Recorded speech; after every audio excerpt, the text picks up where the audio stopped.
Again,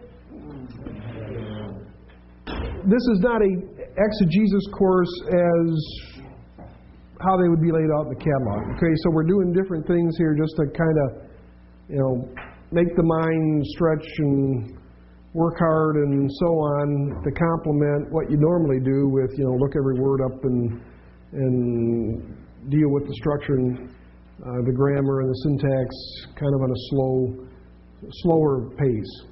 So by way of translation, what I would do is take the Hebrew text and, labor through as much as you can with chapter 2, just with the text.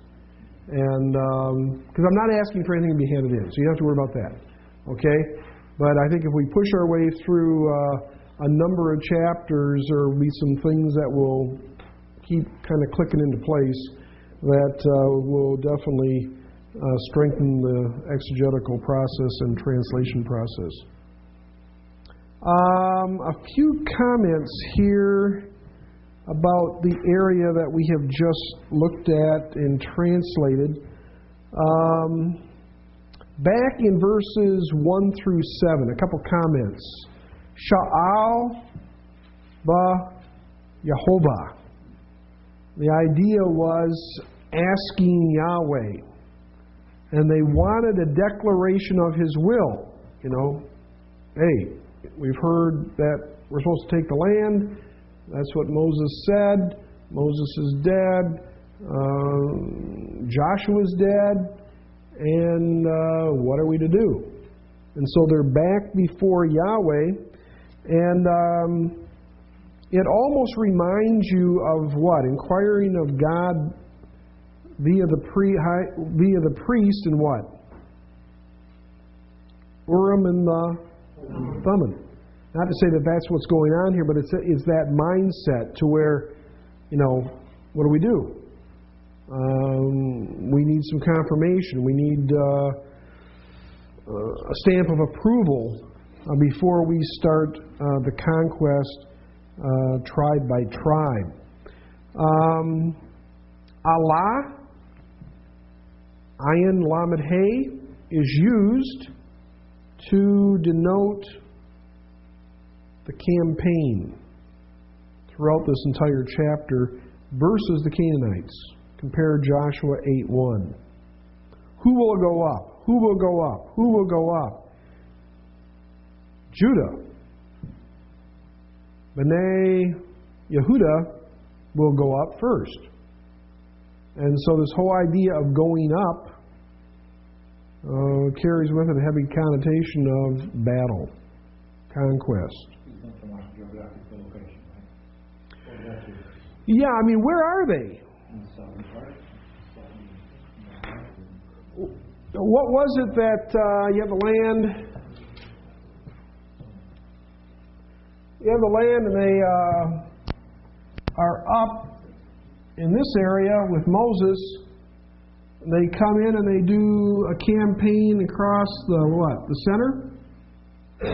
And then what do they take under Joshua? There's the central campaign, then the south, so central, south, and then north. And that goes on under Joshua. Joshua dies. The elders are still there under Joshua. Scholars believe about 25-year time period. They die off. And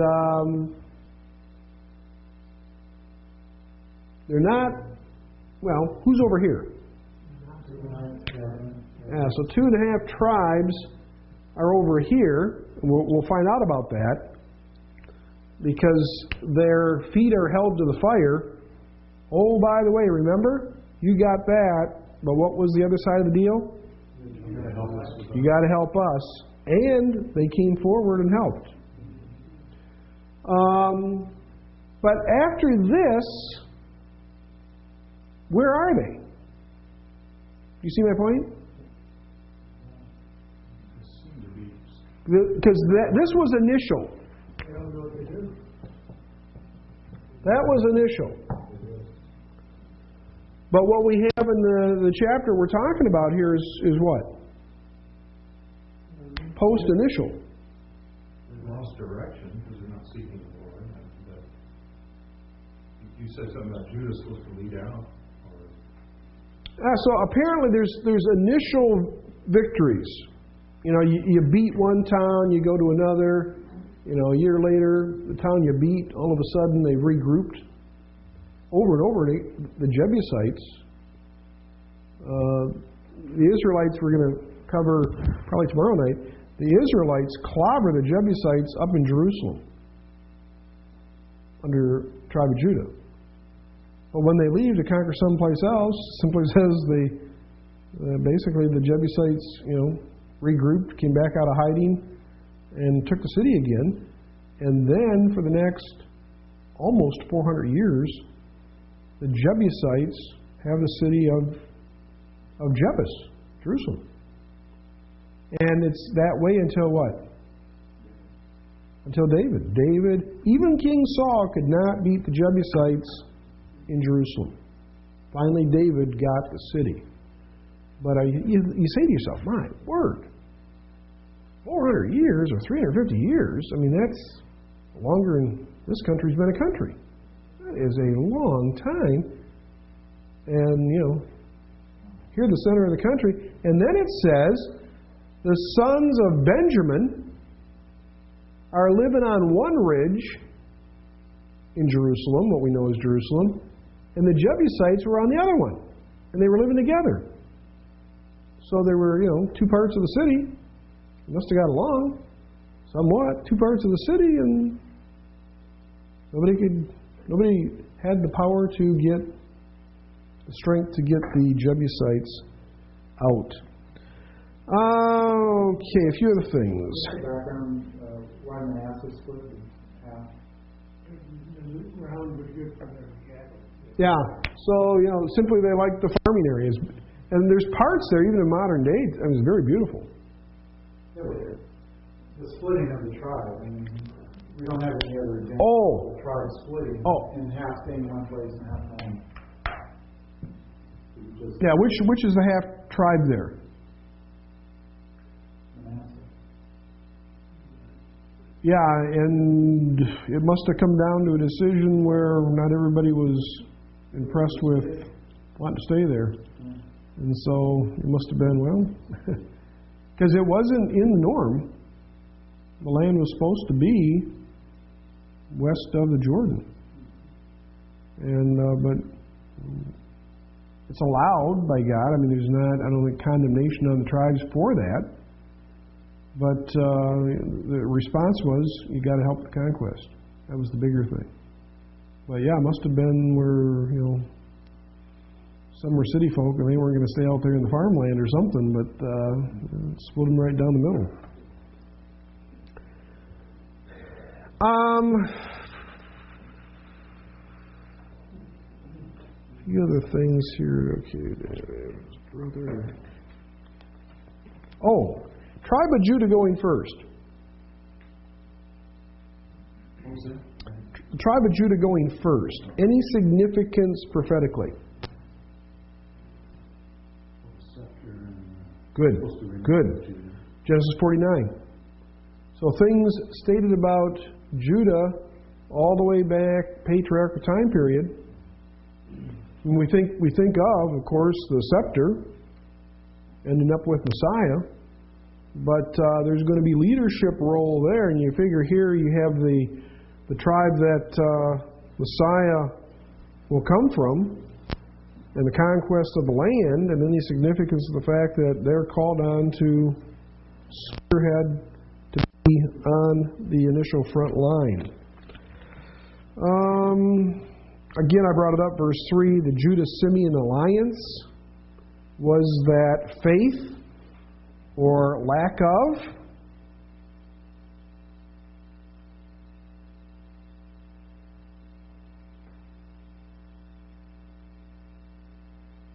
Say something wrong if it's to the exclusion of the others, and I thought that's what you were intimating. Was that we're going to pair up and be strong, but we don't care about the lesser tribes. Were you saying that? Well, I wasn't, but you have to think that through too. God said Judah go first, and the next thing you see, Judah says to his brother, "Hey, you go with me?" It's almost like, many commentators take it as lack of faith, but yet God gives victory. That's a hard issue. I mean, were they supposed to go by themselves, or was it simply were they to lead the attack and they had to figure out, what all was going to transpire by way of how many men they needed? Could have a similarity to the Moses Aaron relationship. Aaron being the elder brother, but still God calling Moses, it was like confidence. Mm-hmm. One to draw in. Mm-hmm. Aaron speaking.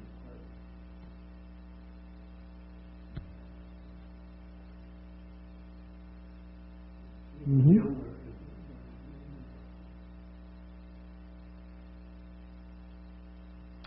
Why are the Canaanites and the Perizzites mentioned together? Why just not the Canaanites? Many scholars believe that at least at that time they were, of all the Canaanite groups, Hivites, etc., that perhaps those two groups were the predominant and most visible when it comes to problems and issues.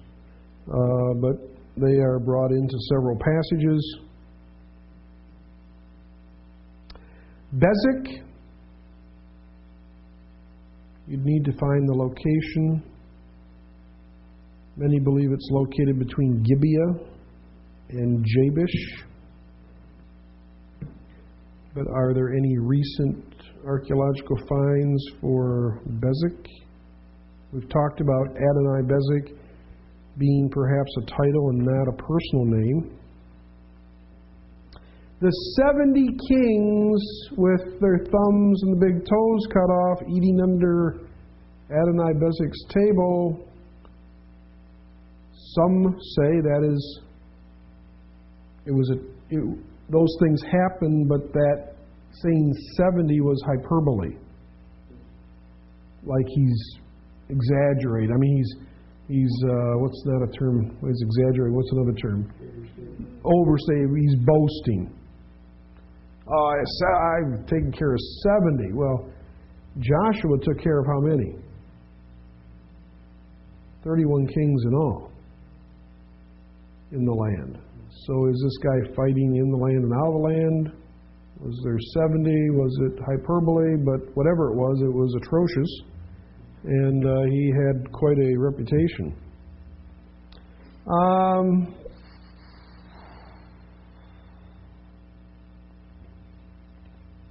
The Kenites, compare Numbers 10, 29 and following. That is chapter 1, verse 16. Numbers 10, 29 and following. 1 Samuel 15, 6. 1 Samuel 15, 6 and 27, 10.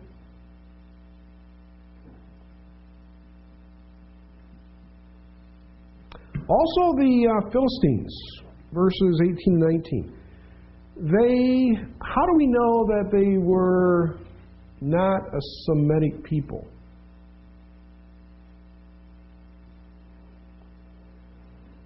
Well, the history that we know of now is that they were out of the Greek Isles. They tried to get into Hittite country, Turkey, were beat back and out to sea by the Hittites. They came down the coast, tried to get into the delta area of Egypt. There's actual murals of the Egyptians fighting the sea peoples, who they believe are the proto-Philistines. They get into southern, southwest Canaan sometime, at least by the time of Abraham, because Abraham's dealing with Philistines. 2000 BC, roughly. By the time of the conquest, they're a powerful group. And they're very powerful time of David and Saul, a lot of the battles of David and Saul are against the Philistine people. They had a government set up of 5 cities called a Pentapolis. That comes out of Greek culture. And the Pentapolis is mentioned: Ashdod, Ashkelon, Ekron, Gaza. What's the 5th one? Ekron, Ashdod, Ashkelon, Gaza, and Gera. And that's how they set up their government. I worked on 1973 with Tel Aviv University, I worked on an excavation in Israel which was Philistine Israelite. It was called Tel Kasile. It's, 30 years ago it was north of Tel Aviv, now it's in Tel Aviv. But the great thing about this location, it was small and there weren't many occupations. Well, the hard things in archaeology is when you get on a site that has had, 8, 9, 10, 25 different groups that have lived there, then it gets really difficult to figure out what's going on. They had 2 Philistine layers and they had 2 Israelite layers.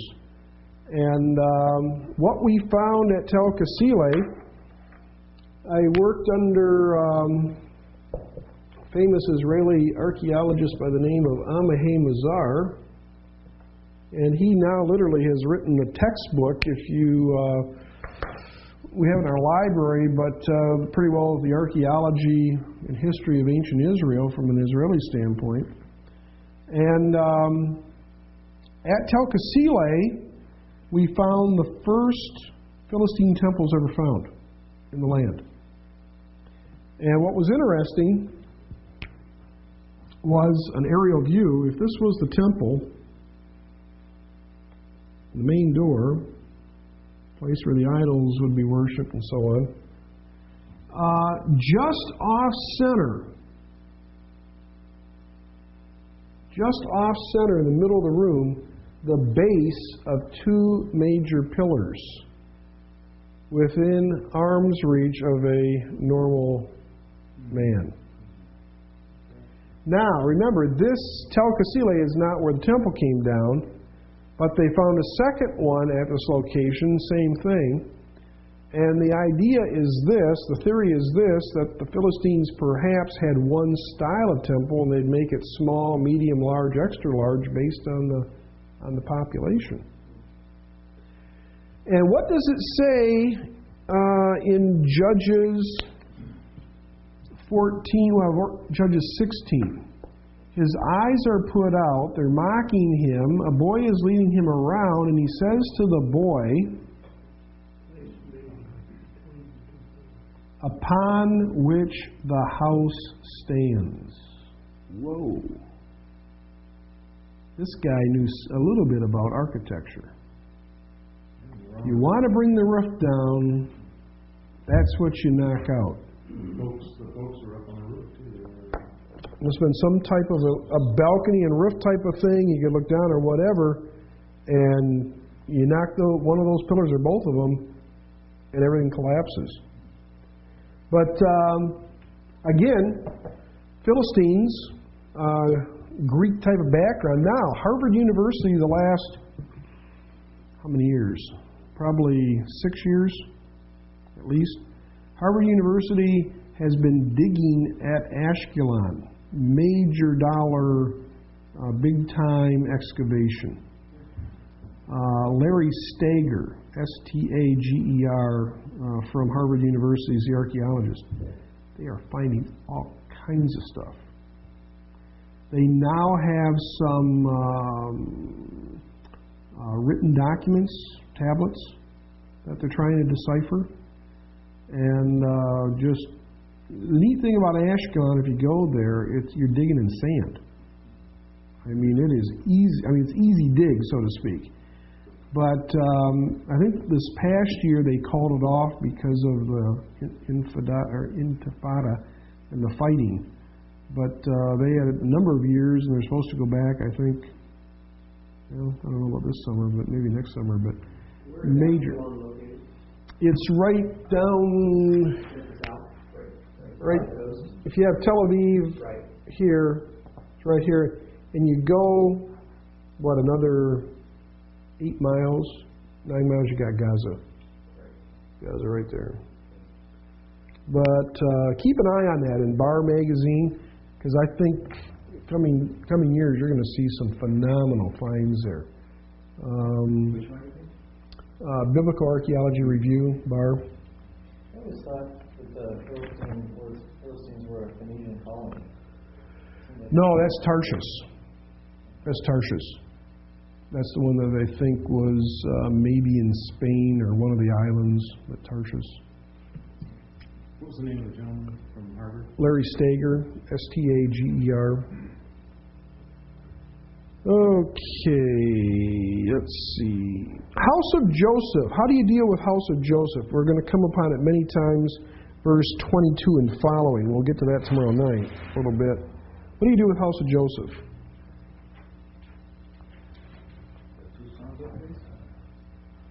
Yeah, so refer to probably the two, Ephraim and Manasseh working more as a unit for a while, perhaps. But then you start to see that term fade out of biblical history, and you just have Ephraim and Manasseh.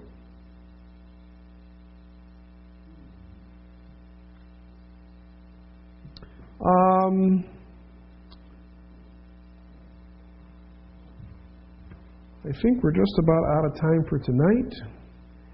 You have your assignment, so work on chapter 2. We'll do some more in chapter 1, beginning tomorrow night. Work on chapter 2, and do your reading in Dorsey, and I think we'll be all set. Questions? You said you don't want us to turn anything in tomorrow? No. Just... But the quiz is through chapter 3. Yeah, so Dorsey, chapters 1 through 3, that's what the quiz is on, and work on chapter 2 as much as you can. We are dismissed. Testing. Is that coming through okay? I think I have the mute button off. Testing, 1, 2, 3. All set? Mute's off. Yep, mute's off. All set?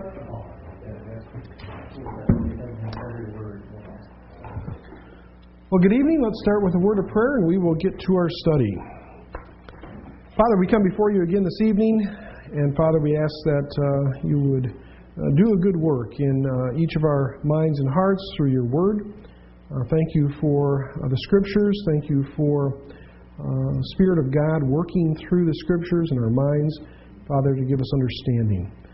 We'd ask for each student here as they use these tools in ministry and outreach. Father, we ask that you would go before them and may our time together bear much fruit in the future. In Jesus' name, amen.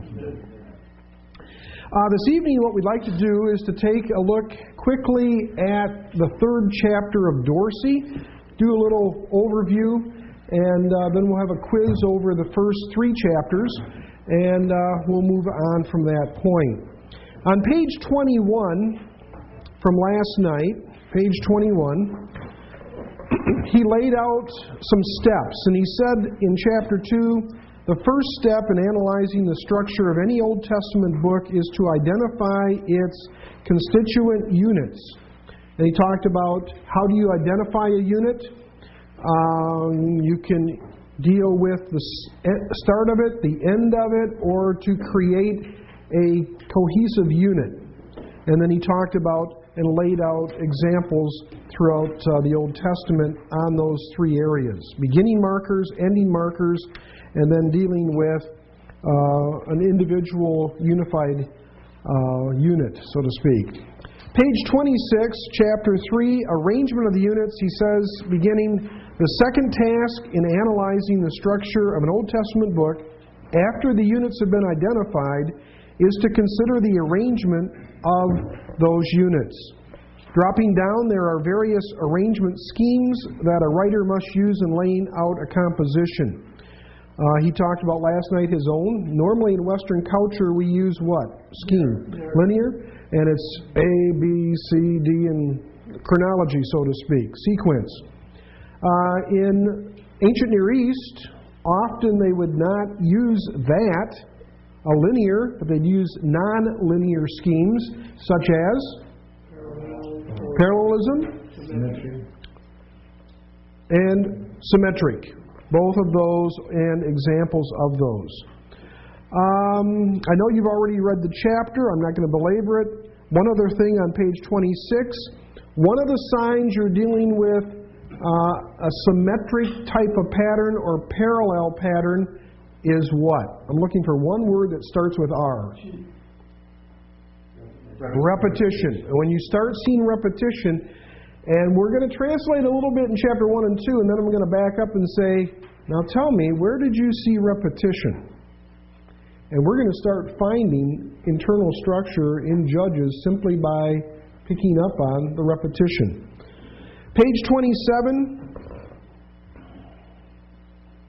he talks about linear patterns, and there are examples of linear patterns in the Old Testament. He's talking there under chronological linear schemes. There are various types of linear schemes. The most common is chronological, Book of Kings, and of course one king after another, a little starting unit, an ending unit, the person dies, the new king starts, and then it's almost like cars on a track or connected together on the railroad. Sequential, overlapping, inclusive. The overlapping, you see that in Kings and Chronicles. How does that occur? One judge is not, one king is not finished living, and then they intersect with another. Good. And so after a while, the normal approach is, whoa, what's going on here when it comes to the chronology? And I mean, there's literally been theses and books written on, how does that all piece together and what is the chronology? But sure enough, if it was overlapping, end of one, beginning of the other, that would be depicted. A chronological arranged narrative also normally includes material that is off the timeline. That is, material that stands outside of the linear succession of events. Off the timeline material, such as asides and flashbacks, generally interrupt the flow of the action. Now, there's a classic one in Genesis, in the Joseph account. What is it? Genesis chapter 38. What do you do with this chapter that liberal scholars say somebody just stuck in there? But now that we know about the patterns that they would use, such as parallel or symmetric, it's not something just stuck in there. It's a beautiful part of the style. And what do you have? You have in the mind of the author, you come along to 38 and 39, and he creates in your mind two columns. What do you have here? Judah, Joseph. And what are you going to find out about Judah and Joseph? He was dealing with, I think it was Tamar, and this sexual thing. Joseph's being hauled off. While he's being hauled off Egypt, he was dealing with something about fulfilling the duty as a brother to the lost. Okay. By 39, Joseph is sold. He's in Egypt, and he's into all the issues with Potiphar's wife being thrown into prison, etc., etc., etc., and trying to do the right thing, right? Before God. Ripped out of his family, thrown into a foreign culture and country, etc., etc. Meanwhile, back at the ranch in Canaan, we have Judah doing just the opposite. The family's around him. He has all the support systems that we talk about today, on and on and on. And morally, he gets himself into a mess. And so pretty well what you can say about Joseph over here, the opposite is taking place here and vice versa. And so what does Moses do at this point in your mind? He sets up two parallel columns and he uses a simple comparison and contrast. And that is over and over and over and over again throughout the Old Testament. What do you have in 1 Samuel chapter 1? Who? Somebody with a son? Who's the woman with the son? Hannah? Hannah and her son. And what do you have that next to? What's the parallel? Eli and his wicked sons. Parallel. What you can say here, negatively, is going on next door. What do you have in Genesis chapters 17 to 19?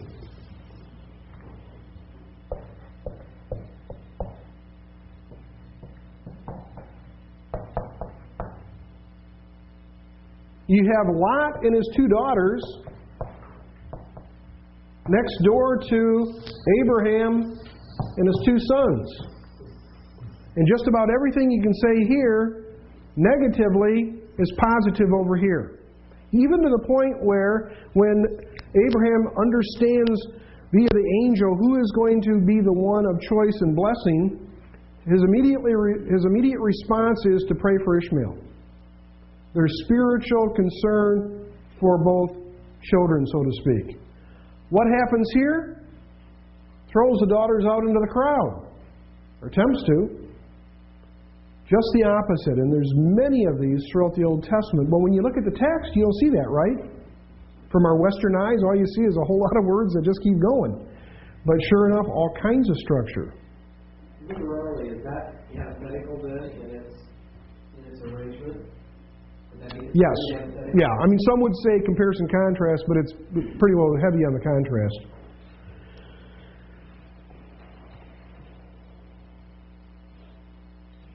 Talks about, end of page 27, material that's off the timeline may include such categories.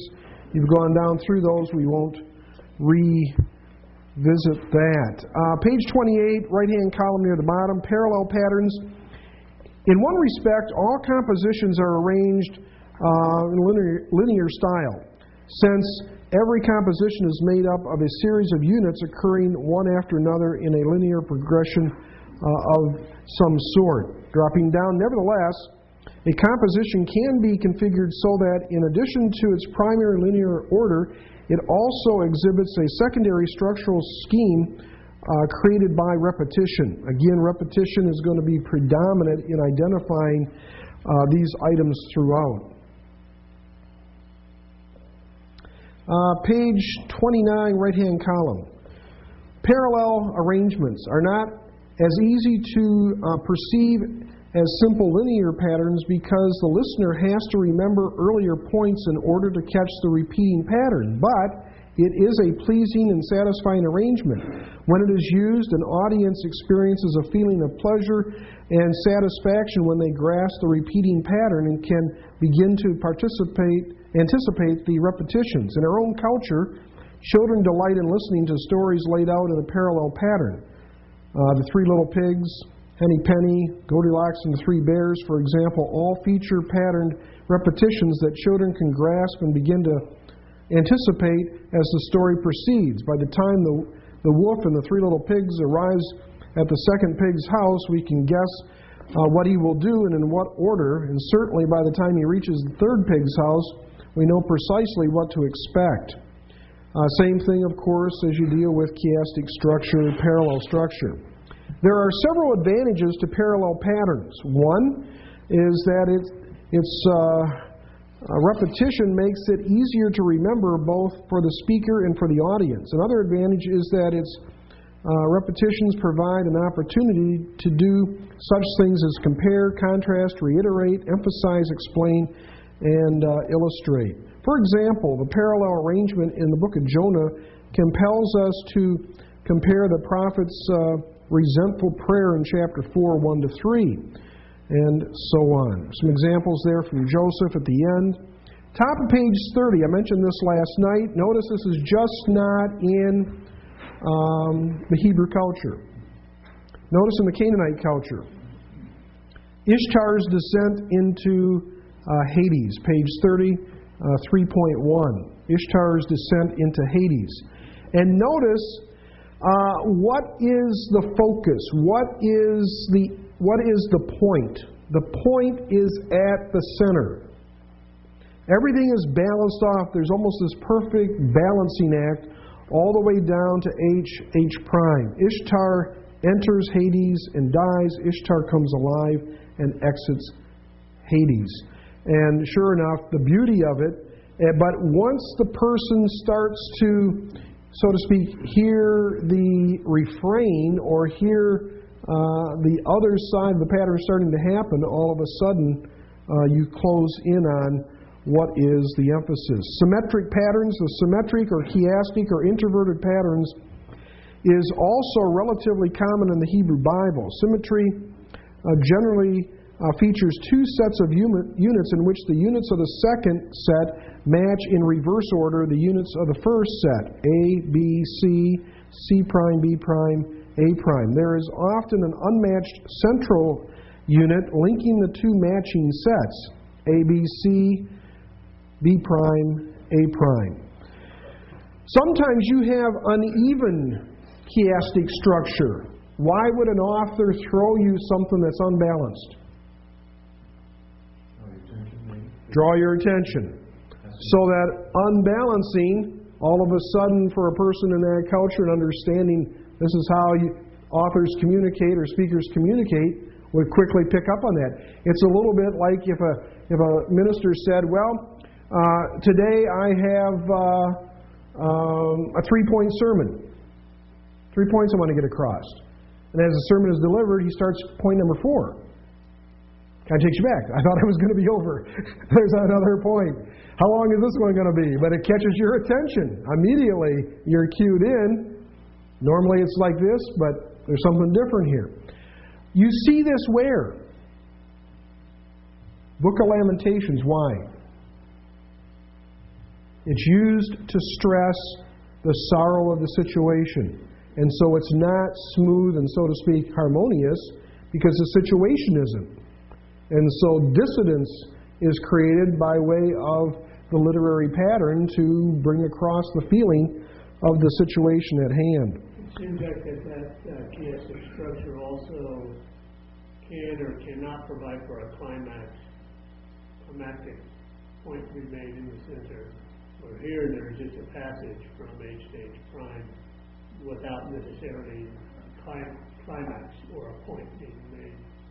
Right, it'd be like center focus, but then there's a lot more going on as it works its way back out. Bottom of page 31. Well, let's use one more example. Page 30, last paragraph. Some readers may recall the old Dragnet series on television. Most episodes opened with the two detectives, Joe and Frank, involved in some trivial dialogue, perhaps sitting in a restaurant discussing the acceptability of pickles on peanut butter sandwiches.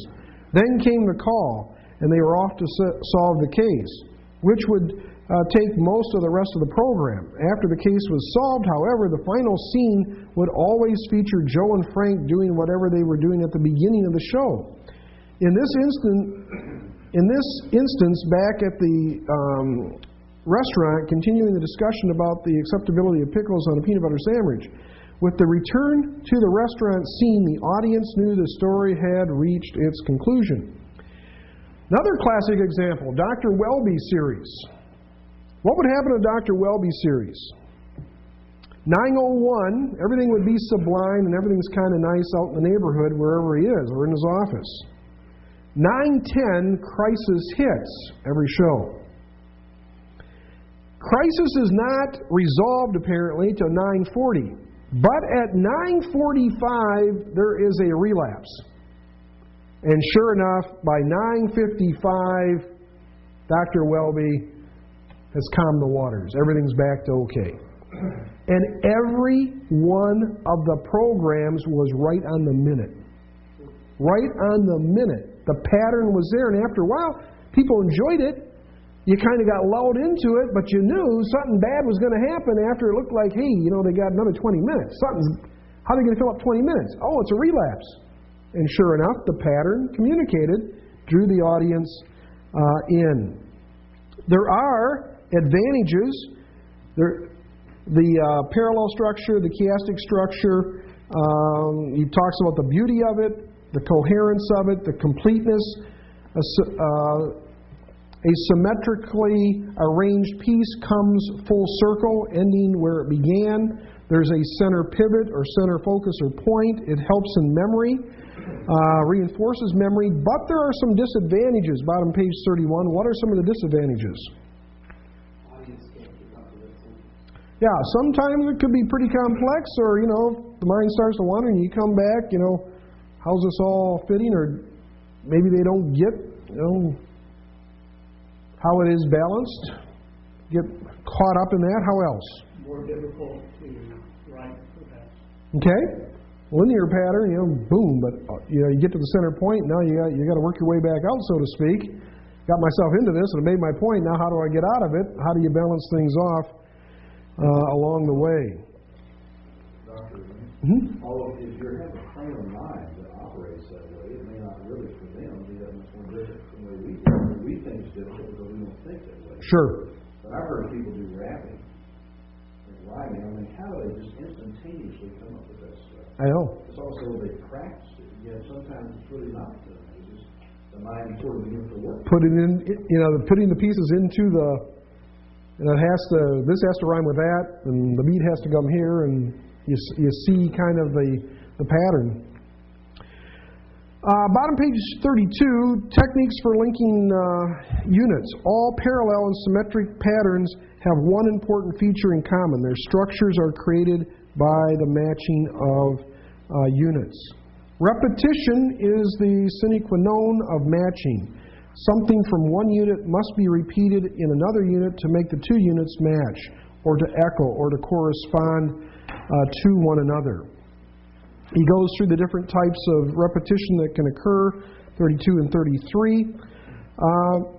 Page 33, right-hand column, analyzing the arrangement of units. The problem of subjectivity in analyzing the arrangement of units is even more serious than in the initial identification of units. The danger, in fact, is profound. In my opinion, this is Dorsey, the great majority of so-called chiasmus and parallel schemes supposedly found in various parts of the Hebrew Bible or in other ancient literature are forced and unconvincing. And so he says there's three common problems. The problems first, concerning the method, might be called creative tilting. Thereby units are made to match. And so again, when you come to a supposed symmetric or parallel count, chiastic structure, is it manufactured or is it really there? It's a legitimate question and concern. He talks about also second error could be that of illegitimate word linking, whereby units are seen to match based on the insignificant occurrence of one or more relatively common words in both units. Third, page 34, a third error could be called illegitimate theme linking, whereby two units are artificially linked by quote-unquote discovering in both units a significant mutually shared theme or motif that in reality is either concocted or else insignificant because of its commonality.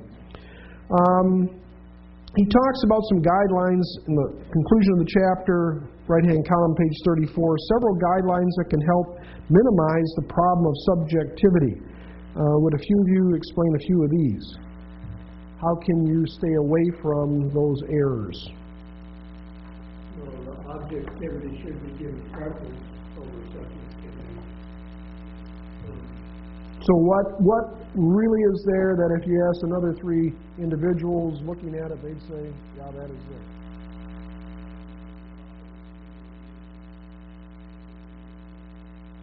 Okay? What are some other ones?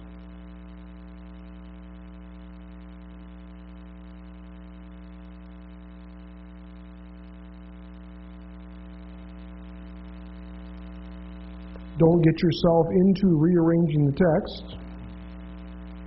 Let the text speak for itself. Any others?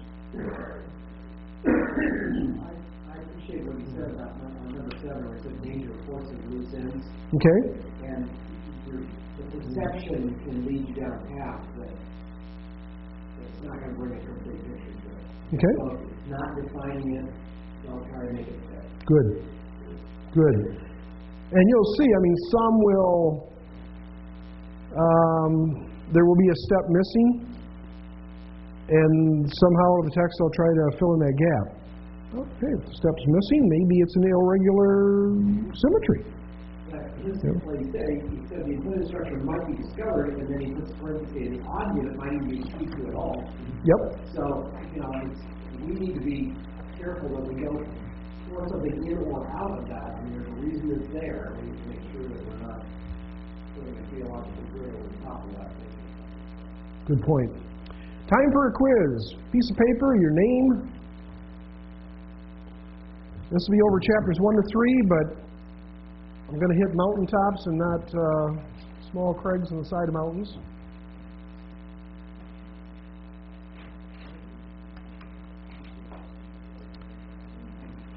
Number 1.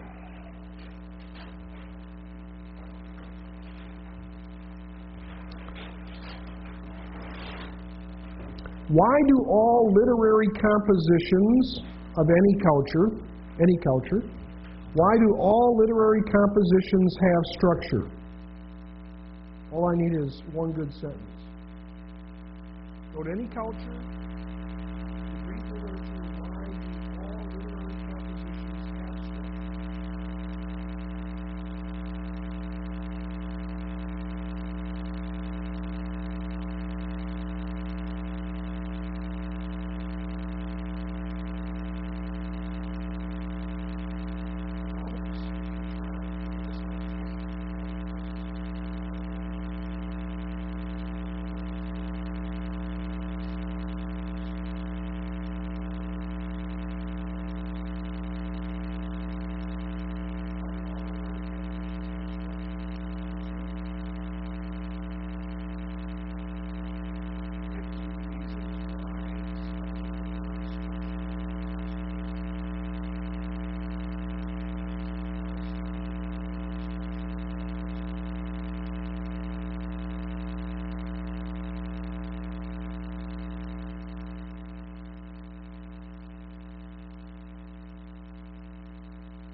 Number 1, why do all literary compositions have structure? Number 2, give 2 reasons why studying literary structure in the Old Testament is difficult.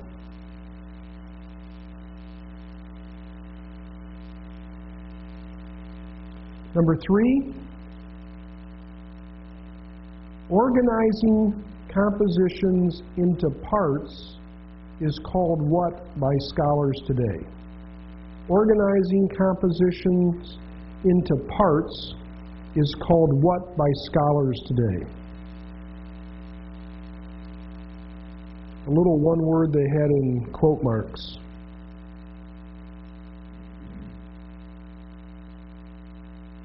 Organizing compositions into parts is called what by scholars today?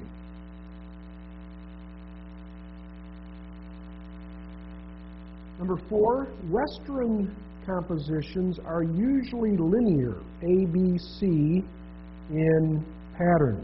Ancient Near Eastern texts were usually nonlinear. Give me an example of a nonlinear pattern. Number 3 was organizing compositions into parts is called what by scholars today? Number 4, Western compositions are usually linear, A, B, C, in pattern, whereas ancient Near Eastern texts were usually nonlinear, and simply name one of the nonlinear styles or patterns. Number 5,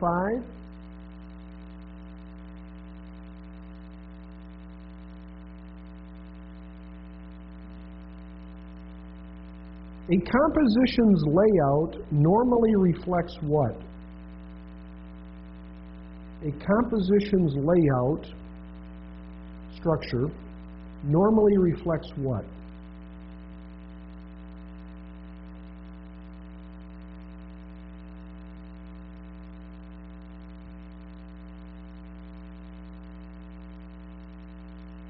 Composition's structure or layout normally reflects what?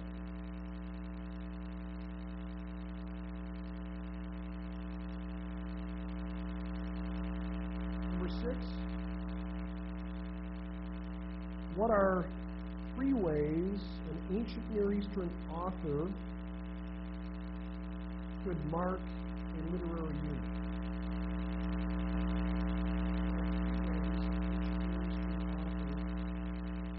Could mark or set forth a literary unit.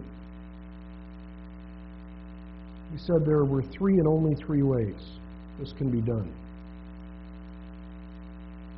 What are the three ways an ancient Near Eastern author, or any author, can mark a literary unit?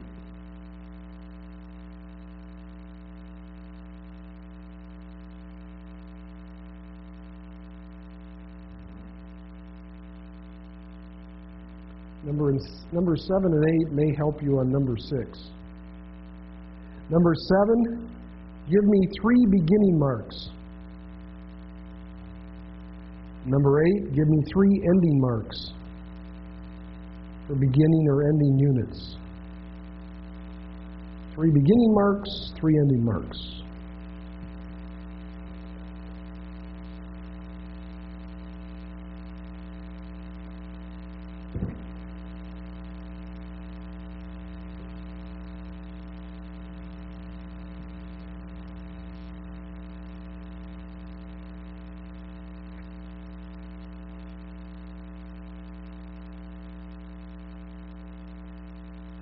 Number 7, give me 3 beginning marks for units, and number 8, 3 ending marks.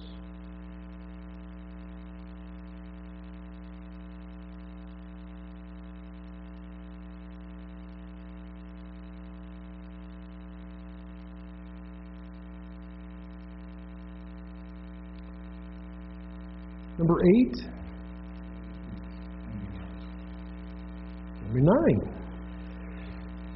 Inclusios or chiasms are created only by the use of what device?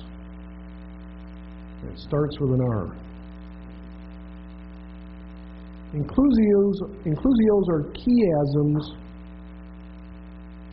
symmetry or parallel structures are created only by use of this device. What is it?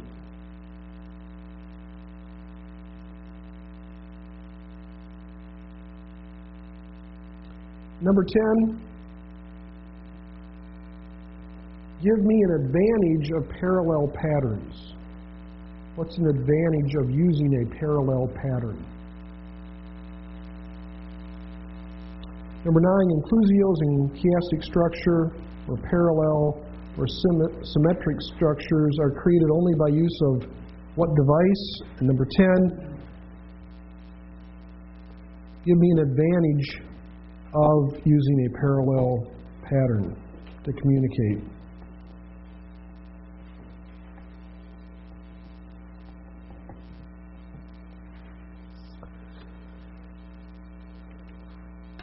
Take your time, let me know when each person is done. We'll correct your own in class and move forward.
What's that? Okay, number one, why do all literary compositions have structure? So that the reader can understand what's being said, and the author can provide that through that vehicle. Good. So there is, so to speak, a focus, whether it's a flow, so to speak, a strategy, a pattern that will help in that communication process. Number two, give two reasons why studying literary structure in the Old Testament is difficult. One, that ancient texts were written primarily to be heard, Good. not seen, and two, that the structural patterns are majorly different than our own. That's what we're looking for. What was the second? What did you say? Visual contact. And then the second one is patterns we're not used to, unusual to us at first. Number three, organizing compositions into parts is called by scholars packaging. Number four, Western texts are usually linear, A, B, C. Ancient Near Eastern texts were normally nonlinear.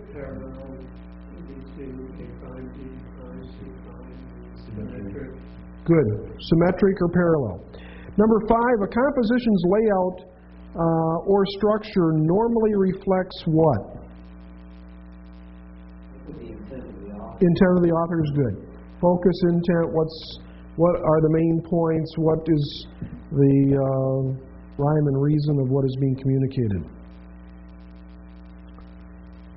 Number six, what are three ways an ancient Near Eastern author, or any author, can mark a literary unit? Beginning markers, ending markers, and shaping the unit into a cohesive, self-contained. Good. Number seven, give me three beginning markers authors of the ancient Near East would use. Title of author. Temporal change. Imperatives, orientation. Vocative. Yep.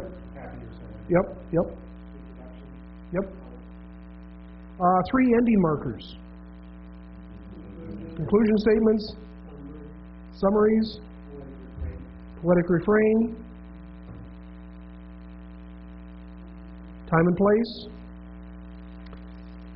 Number 9, inclusio's chiastic structure are created only by the use of this device which starts with the letter R, repetition. Last but not least, give an advantage of using a parallel pattern to communicate. Easy to remember? Kind of expecting now this ought to come next or something like this to balance that off. Comparison of text. Good. Grade your own. Give yourself 10 points each.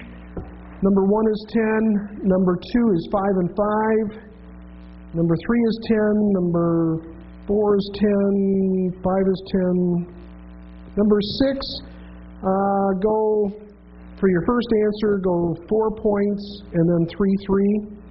4 points and then 3, 3. Same thing with 7 and 8, 4 points and 3, 3.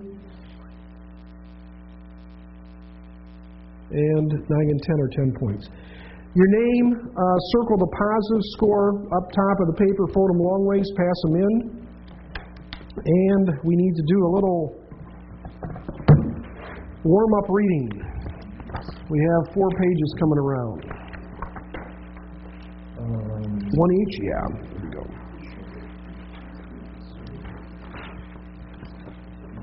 There should be how many points? What's that? There should be how many points then? 10 total. Got it. Oh. Oh, wait. 100 total. I said 10 total? 10 each, but 100 total. Oh, okay. 100 total.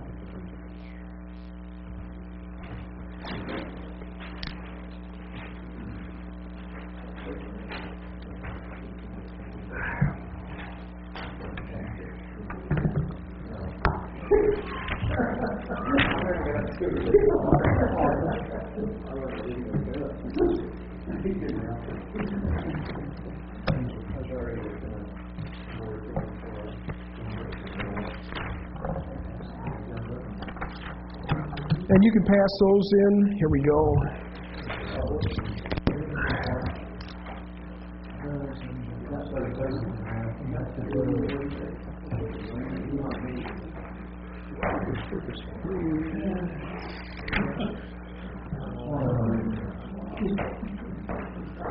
Okay, you're sitting in different seats tonight, some of you, so help me with your name again.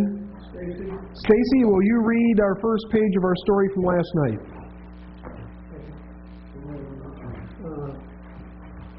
The first Jew. Who was the first Jew?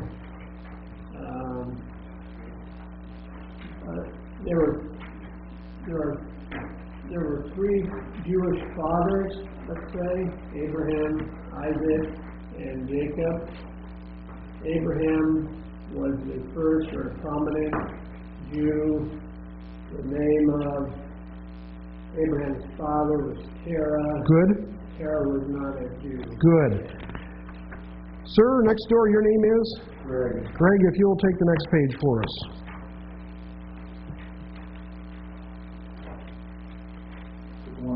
I didn't say it. Yeah, the tree, a couple trees at the bottom. There you go. Terah was city, the great city. Close. Second word, Yeshav. Dwelt. Yep. Dwelt in the city, in the great city. Next line. The name of the city was Ur-Chaldees. Good.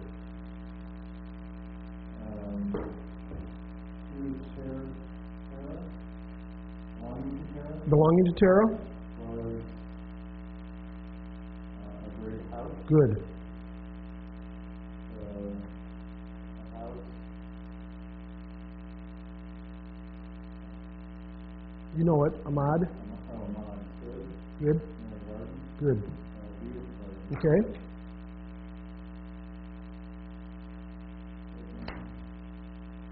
Ganidan.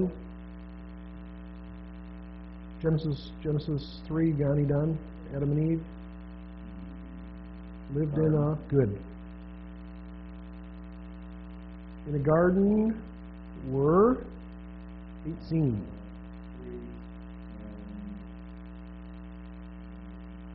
Or adjective. Good. Next line.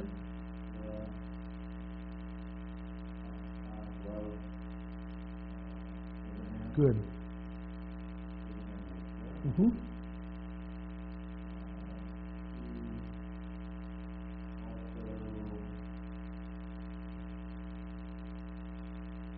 This is where we get our word for glory. Good. Good. Sarah and Abraham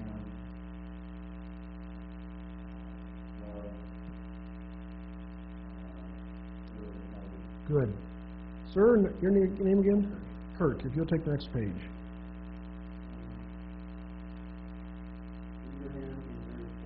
Okay.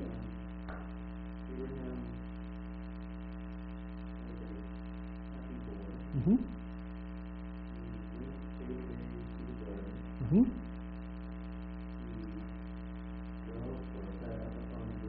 Okay. Mm-hmm. Good. Sir, your name? Greg. Greg, if you'll take the next one. I'm the short term. This will be on page 10. Yeah.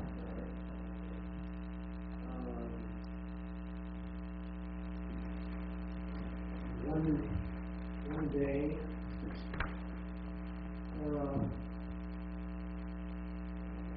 said to Abraham, Good. Madua. why? Mm-hmm.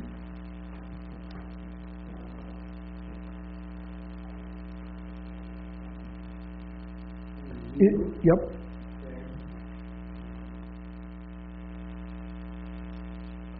This is a form of halak. Going. Yeah. Why do you go? Day to day. Mm-hmm. To the garden. Good. Abraham.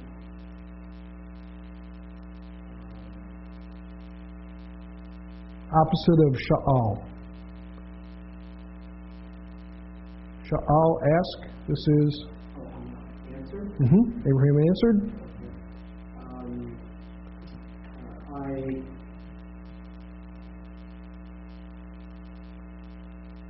Form of ahav. Love. Mm-hmm.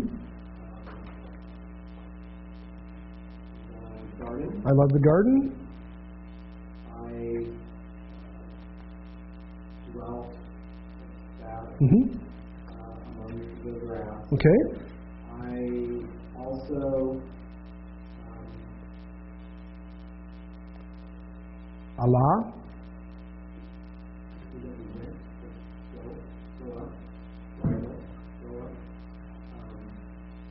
upon the trees. Good. Two more lines. Sarah was Sameach. A few minutes ago, Abraham was happy. good. Happy. Also, he loved the garden and the trees. Good. Good job. Dan, we're on page 11. If you read that for us, please.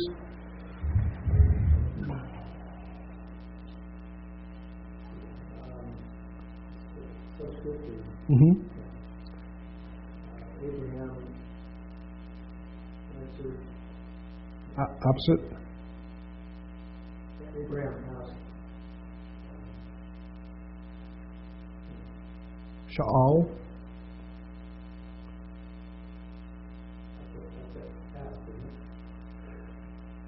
So it's he's asked questions. Yeah, it's idiom.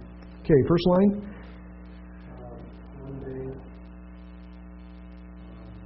Sarah went to the garden. Good.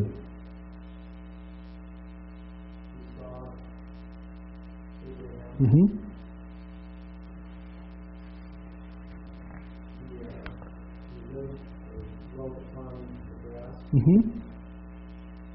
Eitzel's a preposition, rarely used, but it's a preposition. Sat on the grass. Yeah, near Abraham. Abraham Rarely used. Habit to look. Abraham looked toward the great tree. Good. The tall tree. Mm-hmm. He asked, Think of the Gospels on this one. Just sound it out. why go? That first word, just sound it.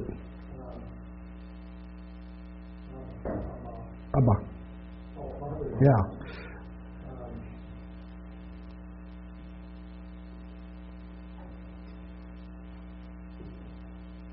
Mm-hmm. Who made Mm-hmm.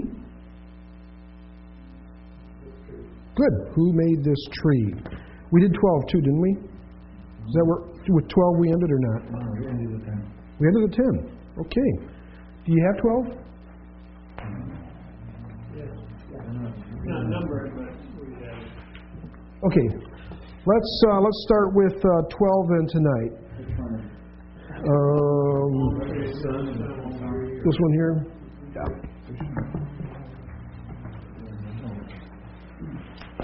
Everyone have it? Let's see. Yeah. Okay. Tarak, Ana, Elohim, Bara, F, Ha'etz. Anyone? Sarah answered, God created the trees. Good. Abraham, Sha'al, Od, Sha'ala.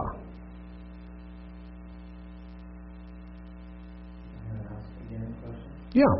Abraham asked Od again or another question. Umi, Bara et Hagan. Yeah, and who created the garden? Terak, Ana, Elohim, Bara, Gam, et Hagan. Sarah answered, God also made the garden. Good. Abraham, Sha'al, Od, Sha'ala. Abraham asked another question. Epho, Elohim. Where is God? Terach, Gam, Ba, Amar. Elohim, Babayit.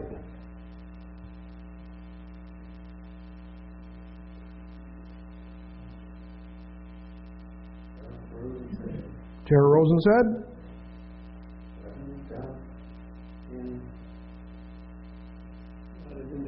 God is in the house. And you can tell that Boel ha bayit. Go toward the house. Where were they? They're sitting out on the grass, outside in the yard. Hey, God's in the house. Let's go see God. Terak ha Abraham Halku el habayit. Sarah and Abraham walked towards the house. Good. We'll come back to the next page, but take a look now at the new handouts, page 14. Let's pick up at that point. Picture here.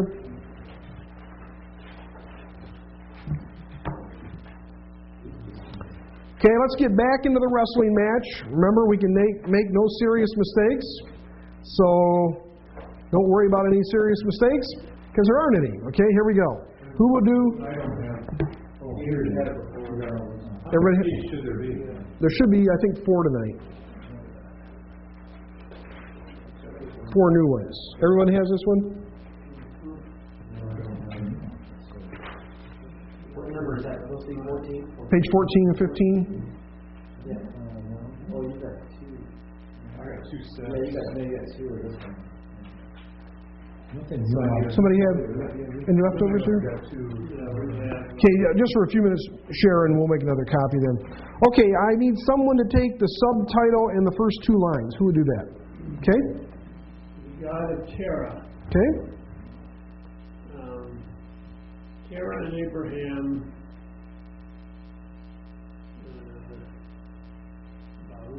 Ba'u from Ba? Went to Yep. the house. Went to the house. In the house stood a great island. Good. Next 4 lines. Who would take the next 4?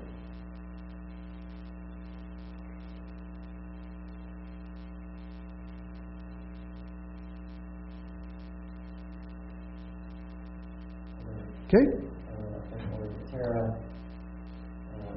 Not shame, but sam. Means to put. Put or place. Oh, that's right.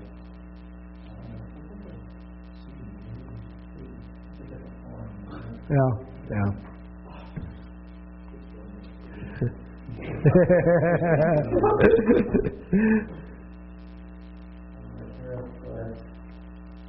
Probably from the context here, what's going to probably place, use place. Oh, okay. Terah placed his hand on the Bible. Good. Next line. He said, Hene Elohim. Yeah, behold, probably God. Okay? One more? Sure. Okay. Abraham said, Ahmad. Abraham stood and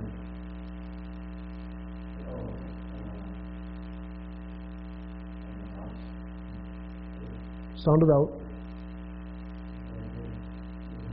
Beat. Like this.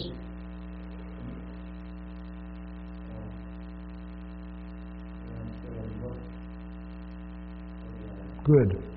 Do 2 more.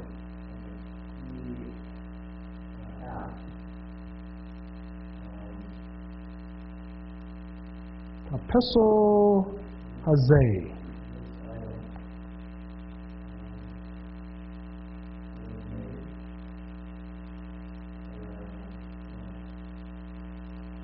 This idol, bara, et.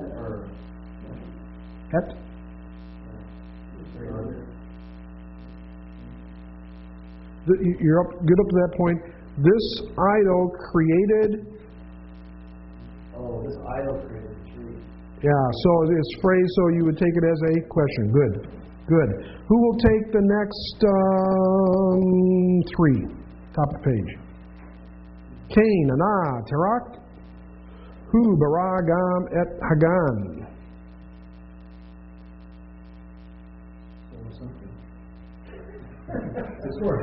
Close. Remember, it's a response to a question.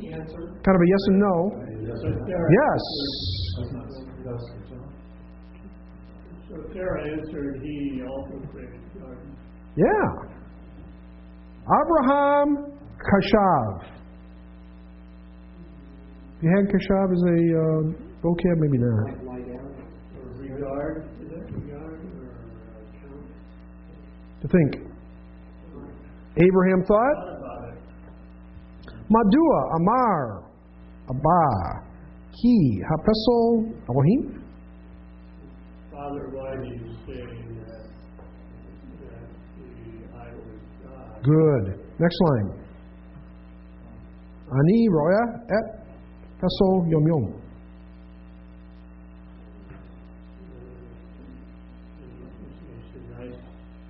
I see the idol day after day. Okay. Then we have some important hermeneutical questions. Who will take the next 4 lines?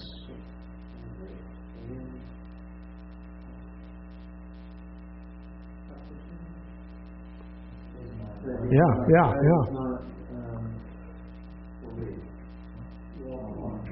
Okay, the idol does not walk, does not see, they cannot hear. Hapesol Eben. The idol is stone. Who will do the rest of the page? Okay? Abraham.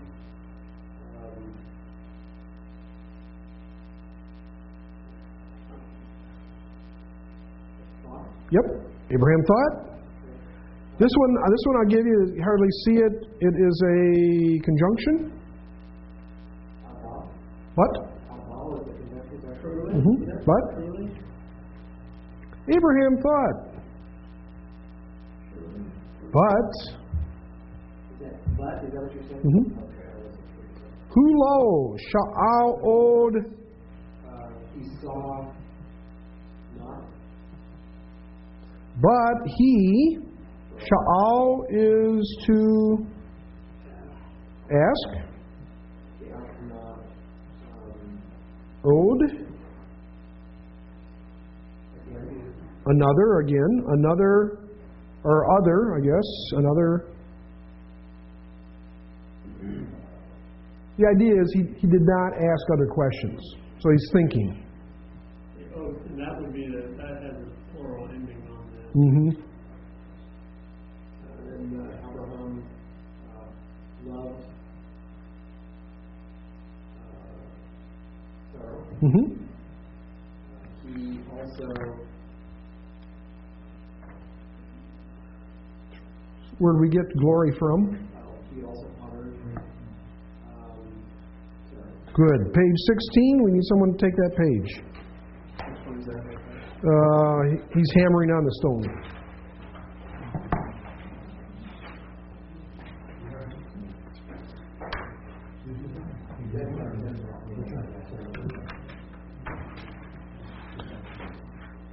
Miyasa et ha-pesol.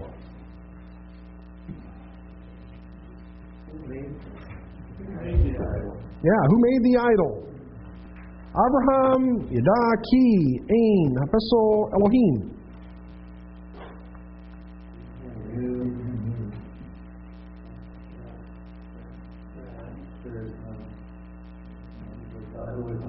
Yeah, Abraham knew the idol was not God. He doesn't know the final answer right now as he's thinking, but he knows it's not God. He can't do those things. Hu yada ki tarak asa et hapeso.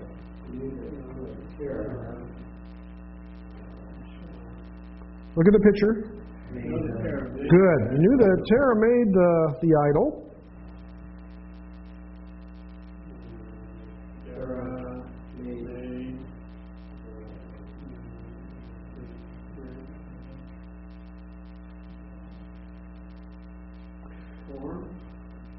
What's the last word?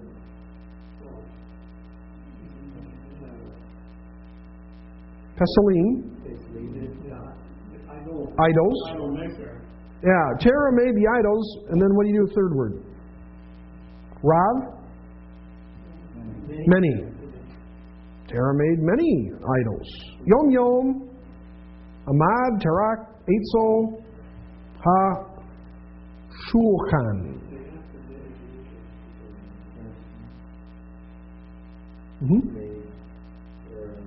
Ahmad? Look at the picture.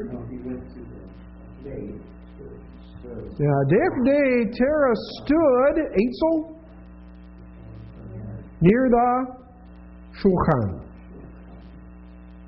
It's not, you don't really see it in the picture, but table. Hu, Avad, Kal, Ha, Yom.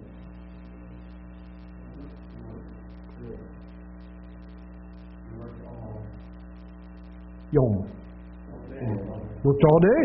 Out there, hard worker, making these idols all day long. Is Yom just like we would say every day? Yeah. I mean, and it's, you're not going to find it biblical. It's more modern, but Avad is work. Yeah. Where'd we get also what from? Servant.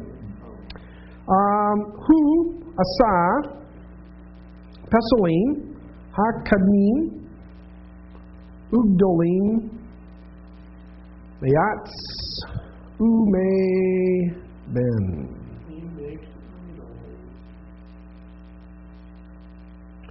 Take a look at the, you know the fourth word, yeah.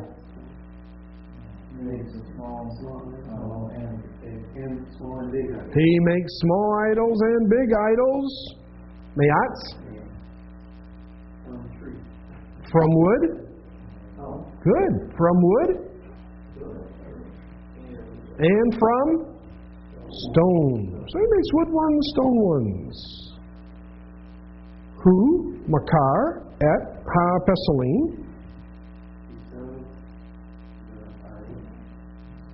Who's he sell them to? La Anashim. To the men. La Kastim. Good. Abraham Kashav. Abraham thought.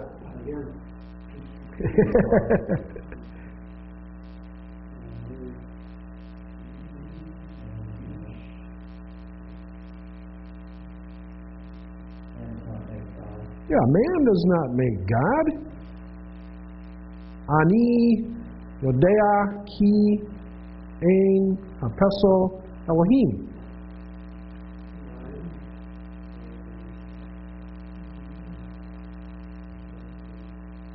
I know.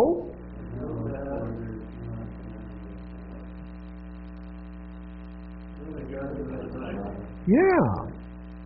Again, now we have this term we had a few minutes ago, conjunction.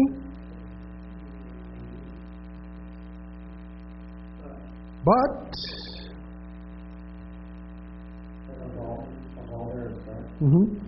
What does they mean? Yeah, there's not. But.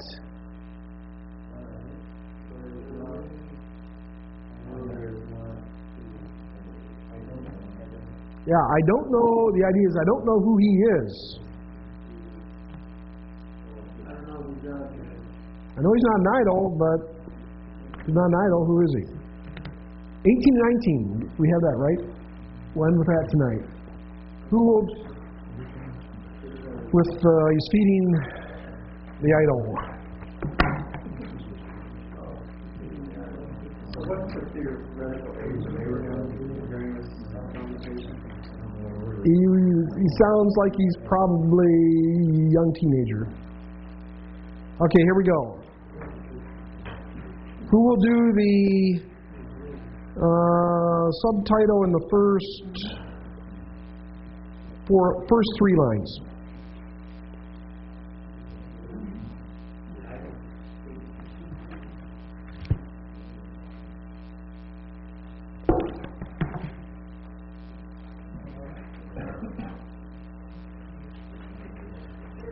Shamar, there's a famous thing in modern Israeli history. They had a group called the Shomarim. It's from this root. That was the first, it was one of the groups that went into the Haganah, which was one of the resistance fighters in the 1920s. One of the groups took their name from this, means to be a watcher, on guard, that kind of an idea. Oh, the idol keeper? Yeah. So, watcher, keeper, that idea. Keeping the idols. Is that the guard, keep, observe? Is that the Yom Echad Sa Terak Min Habayit. He went out from the house. Next line. Anyone? Okay?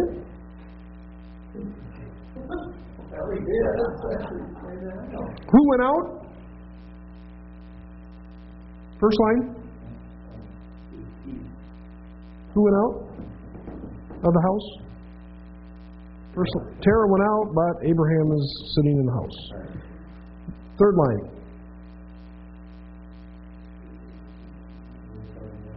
Yeah, he's guarding and watching the idols.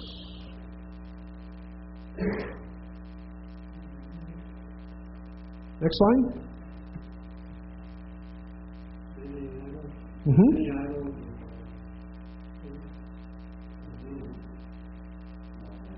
Yeah, many small idols were in the house. Gam, Pesel, Hadol, Amad, Babayit. Also, a big or a large idol stood in the house. Yom Yafeh Haya. Yeah, it's a beautiful day. Abraham beat El Hagan.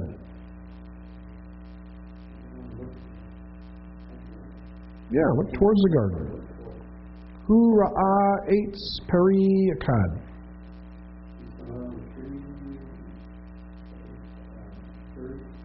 Good. Peri, fruit. He Ra'ah. Yeah, he saw one fruit tree.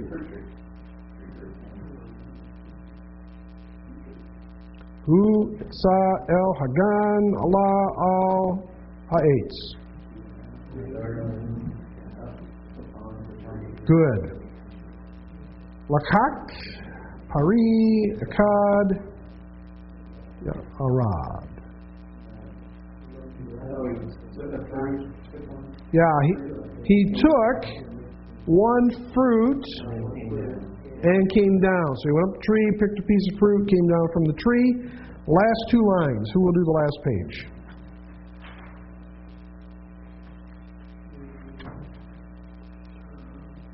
Husam et ha pari pay shell pesel. Yes, he put the fruit in the mouth of the big or large idol. Last line. Az.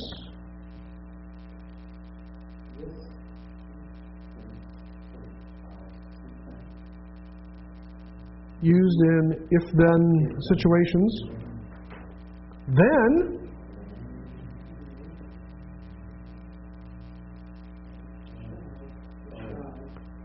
Then he sat and he guarded or watched the idols. Good. We'll take up at that point tomorrow night. So what in Israel or what is this third reading?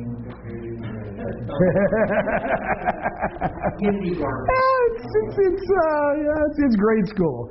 Depends on how long you've been studying the language, but it gets you thinking through a story, repeating vocabulary.